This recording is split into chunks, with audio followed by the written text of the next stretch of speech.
Καλησπέρα παιδιά, καλώς ορίσατε σε ένα ακόμα βίντεο. Πάμε να δούμε βήμα-βήμα τη στρατηγική που χρησιμοποιώ τα τελευταία 7 χρόνια στις χρηματαγορές. Ξεκινάω πάντα από πάνω προς τα κάτω. Τι εννοώ? Ξεκινάω από τα μεγαλύτερα time frame και πέφτω σιγά σιγά στα μικρότερα time frame για να βρω πιο ακριβή entries.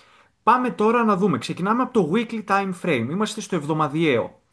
Και βλέπουμε εδώ ότι υπάρχει μία ανωδική τάση, η οποία όμως σπάει, αλλάζει το structure και γίνεται καθοδική. Άρα χρησιμοποιώ το εργαλείο μου αυτό εδώ και μαρκάρω το order block που έσπασε αυτή την ανωδική τάση.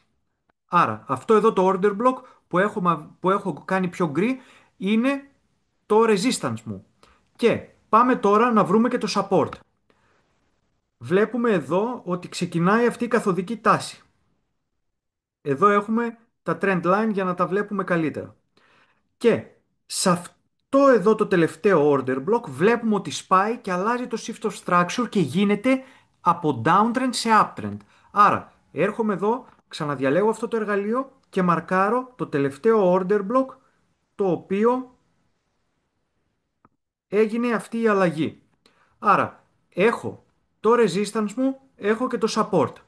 Τώρα, τι περιμένω να γίνει κατά τη διάρκεια όταν η τιμή είναι εδώ ενδιάμεσα? Πέφτουμε στο ημερήσιο time frame και βλέπουμε ότι υπάρχει ένα uptrend.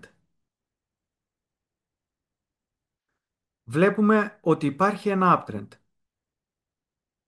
Ξεκινάει από εδώ και συνεχίζει. Αυτό που περιμένω τώρα εγώ είναι να δω ένα shift of structure, δηλαδή από uptrend να γυρίσει σε downtrend.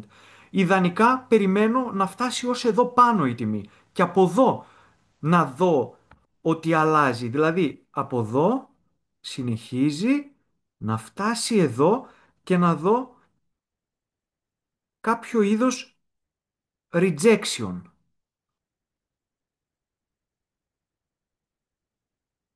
Εδώ και να αρχίσουμε τώρα να πέφτει. Από εδώ δηλαδή τώρα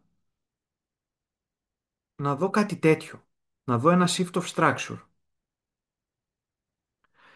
Όμως πέφτω στο τετράωρο για να έχω περισσότερη ακρίβεια. Βλέπουμε τώρα ότι η τιμή έχει ακουμπήσει το trend line αυτό και συνεχίζει προς τα πάνω.